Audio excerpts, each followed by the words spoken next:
മറ്റാരുണ്ട് LDF അല്ലാതെ? കേരളം അപഹരിക്കപ്പെടും. ഒരു സംസ്ഥാനം അപഹരിക്കപ്പെടുന്നതിനാണ് കോൺഗ്രസിന്റെ കയ്യിൽ എന്നെങ്കിലും അധികാരം കിട്ടിയാൽ ആ അധികാരം ഉപയോഗപ്പെടുത്തുക.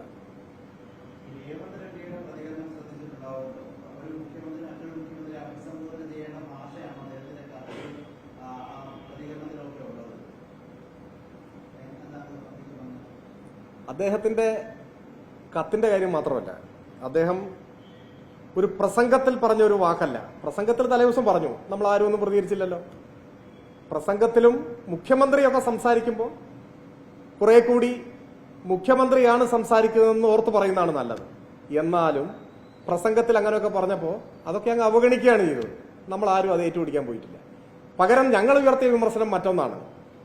ശ്രീ രേവന്ത് റെഡ്ഡി കേരളത്തിൽ വന്ന് കോൺഗ്രസിന് വോട്ട് പിടിക്കുമ്പോൾ അദ്ദേഹത്തിന്റെ സംസ്ഥാനത്ത് 25 മാസമായിട്ട് പെൻഷൻ മുടങ്ങി കിടക്കുകയാണ്.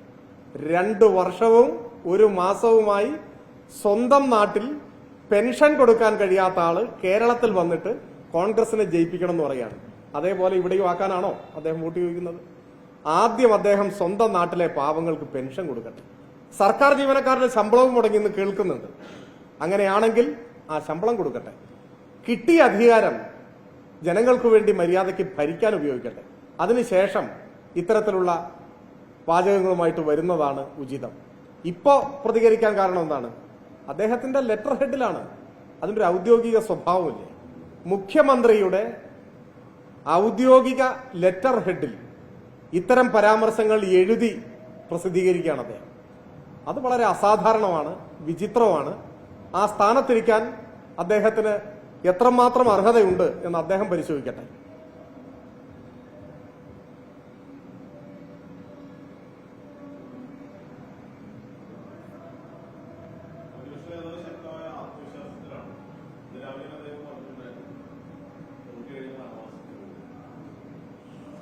മുൻ KPCC പ്രസിഡന്റ് അതിനൊരു മറുപടി പറഞ്ഞിട്ടുണ്ട്.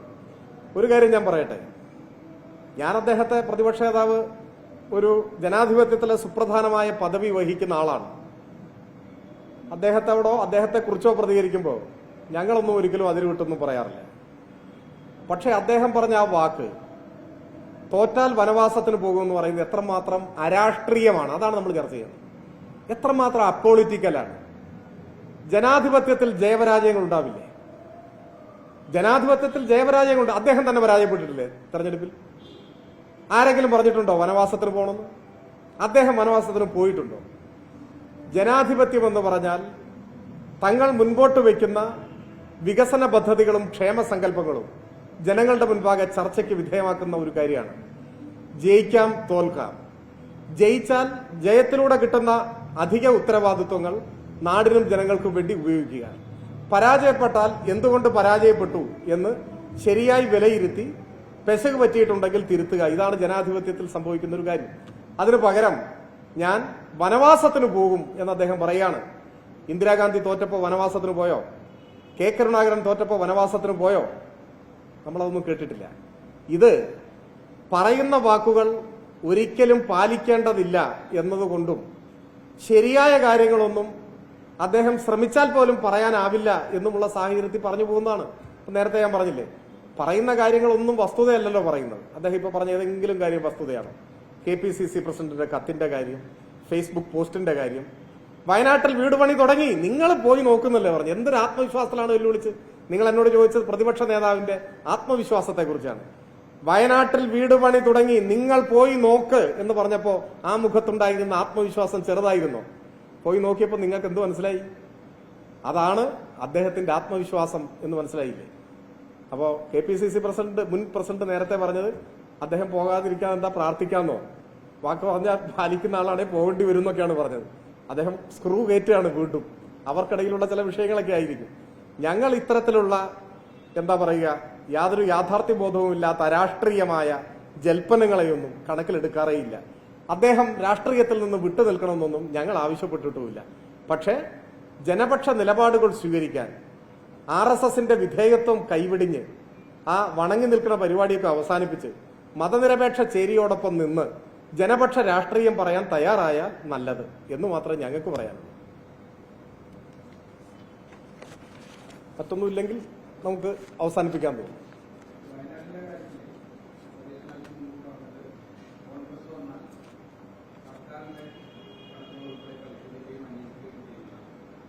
അതൊക്കെ എന്തൊരു വിഡ്ഢിത്തമാണെന്ന് അറിയുന്നത്. ഇപ്പൊ കോൺഗ്രസ് എത്തി നിൽക്കുന്ന ഒരു വിഡ്ഢിത്തമുണ്ട്, അല്ലെങ്കിൽ കോൺഗ്രസ് എത്തി നിൽക്കുന്ന ഒരു ദയനീയമായ സാഹചര്യമുണ്ട്. കോൺഗ്രസ് ഗവൺമെന്റ് അധികാരത്തിൽ വന്നാൽ വയനാട്ടിലെ സർക്കാർ ചെലവഴിച്ച കാശും കാര്യങ്ങളൊക്കെ അന്വേഷിക്കുന്ന പറഞ്ഞത്. അതിന് കോൺഗ്രസ് അധികാരത്തിൽ വരേണ്ട കാര്യമില്ല. വിഡ്ഢിത്തമാണ് ഈ പറയുന്നത്. അതെല്ലാം വ്യവസ്ഥാപിതമായ പരിശോധനകൾക്ക് വിധേയമാണ്. CMDRF-ൽ നിന്ന് ചെലവഴിക്കുന്ന ചില്ലിക്കാശ് പോലും സൂക്ഷ്മ പരിശോധനയ്ക്ക്, ഓഡിറ്റിങ്ങിന് വിധേയമാണ്. അതിന് കോൺഗ്രസ് അധികാരത്തിൽ വരേണ്ട ആവശ്യമില്ല. നമ്മുടെ രാജ്യത്തെ സംവിധാനം അങ്ങനെയാണ്. പറഞ്ഞ കൂട്ടത്തിൽ ഒരു കാര്യം കൂടി സാന്ദർഭികമായിട്ട് പറയാം. ഇപ്പോ നമ്മുടെ മൂവാറ്റുപുഴയിൽ മത്സരിക്കുന്ന സ്ഥാനാർത്ഥി ഒരു വലിയ ഞെട്ടിപ്പിക്കുന്ന വാർത്തയായിട്ട് വന്നല്ലോ. എത്ര ദയനീയമാണ് നിങ്ങൾ ആലോചിച്ച് നോക്ക്. ഇതിനേക്കാൾ ദയനീയമാണ് അത്. എന്താ സ്ഥിതി? അദ്ദേഹം ഈ വാർത്താ സമ്മേളനം നടത്തി പ്രളയം മനുഷ്യനിർമ്മിതമാണ്, അതല്ലേ അതിന്റെ പ്രധാന ആരോപണം ഉന്നയിച്ചു. അപ്പൊ നിങ്ങൾ സ്വാഭാവികമായിട്ട് ചിന്തിച്ചിട്ടുണ്ടാവില്ല എന്തുകൊണ്ടാണ് ഇദ്ദേഹം കോടതി പോകാത്തത്. സാധാരണ കോടതി പോക്കാണല്ലോ, താഴെ മുതൽ കോടതിയിലേക്ക് പോകല്ലേ സാധാരണ. ഏതെല്ലാം കാര്യത്തിൽ കോടതി പോയി. വേറൊരു UDF-ന്റെ സ്ഥാനാർത്ഥി വെല്ലുവിളിച്ചല്ലോ, പേടിപ്പിച്ചല്ലോ. ഇയാൾക്ക് സ്വന്തമായി ഒരു വക്കീൽ ഓഫീസ് ഉണ്ട്. നമ്മൾ പേടിച്ചു പോയി. സാധാരണ വക്കീൽ അഡ്വക്കേറ്റുമാർക്കൊക്കെ പിന്നെ സ്വന്തമായിട്ട് പച്ചക്കറി പീടിയാണുള്ളത്. സ്വന്തമായി ഒരു വക്കീൽ ഓഫീസ് ഉണ്ടെന്നാ പറഞ്ഞു. സ്വന്തമായി വക്കീൽ ഓഫീസുള്ള ആള് എന്താ കോടതി പോകാൻ? അത് ചിന്തിച്ചോ നിങ്ങൾ? ഞെട്ടിപ്പിക്കുന്ന തെളിവുകളല്ലേ. കേരളം അങ്ങനെ ഞെട്ടി വിറക്കിയല്ലേ. എന്താ കോടതി പോകാൻ? കോടതിയിൽ പോയിടത്തോളം മതിയായി. ഓരോ തവണ പോയപ്പോഴും കനത്ത പ്രഹരം കിട്ടി. പിന്നെ അദ്ദേഹത്തിന് ആശ്വസിക്കാം. അദ്ദേഹത്തിന് മാത്രമല്ല, പ്രതിപക്ഷ നേതാവിനെ കുറിച്ചാണ് ബഹുമാനപ്പെട്ട കോടതി ഈ അടുത്തൊരു കേസിൽ പറഞ്ഞത്. എന്താ പറഞ്ഞത് ഓർമ്മയില്ലേ? പബ്ലിക് ഇൻട്രസ്റ്റ് ആണോ അതോ നിങ്ങൾക്ക് പബ്ലിസിറ്റി ഇൻട്രസ്റ്റ് ആണോ? ഐക്യ കേരളത്തിന്റെ ചരിത്രത്തിൽ ഏതെങ്കിലും ഒരു പ്രതിപക്ഷ നേതാവ് കോടതിയിൽ നിന്നും ഇങ്ങനെയൊരു പ്രഹരം ഏറ്റുവാങ്ങിയിട്ടുണ്ടോ? നിങ്ങൾക്ക് പബ്ലിസിറ്റി ഇൻട്രസ്റ്റ് ആണോ?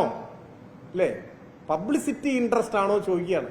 ഇതിനേക്കാൾ ഒരു കോടതിക്ക് ആക്രമിക്കാൻ പറ്റും. അതുകൊണ്ട് ഇദ്ദേഹം തനിച്ചല്ല. ഇദ്ദേഹത്തോട് കഴിഞ്ഞ അവസരത്തിൽ സുപ്രീം കോടതി എന്താ പറഞ്ഞത് നിങ്ങൾ ഓർക്കുന്നുണ്ടോ? അതാണ് കോടതി പോകാത്തത്. സുപ്രീം കോടതി പറഞ്ഞത് രാഷ്ട്രീയ സമരം നടത്തേണ്ടത് കോടതി മുൻപാകെ അല്ല, അതൊക്കെ വല്ല തെരഞ്ഞെടുപ്പിലും പോയിട്ട് പ്രസംഗിച്ചോന്ന്. ഇങ്ങനെ തെളിവില്ലാത്ത കാര്യങ്ങൾ, ദുരാരോപണങ്ങൾ ഉന്നയിക്കേണ്ടത് കോടതിയുടെ വിലപ്പെട്ട സമയം മെനക്കെടുത്തിക്കൊണ്ടല്ല. നീ വല്ല കോർണർ യോഗത്തിൽ പോയി പ്രസംഗിക്കുക എന്നാണ് ആ പറഞ്ഞതിന്റെ സാരം. അത് അദ്ദേഹം സ്വീകരിച്ചിട്ടാണ് കോടതി ഒഴിവാക്കി. എന്നാ തെരഞ്ഞെടുപ്പല്ലേ പൂശിക്കളയാമെന്ന് കരുതി വന്നത്. ഈ ആരോപണത്തിന്റെ സ്ഥിതി എന്താ? 2018 മുതൽ 2020 വരെ ബഹുമാനപ്പെട്ട കേരള ഹൈക്കോടതി മുൻപാകെ ഈ പരാതി വന്നു. അതാണ് നമ്മൾ കാണേണ്ടത്.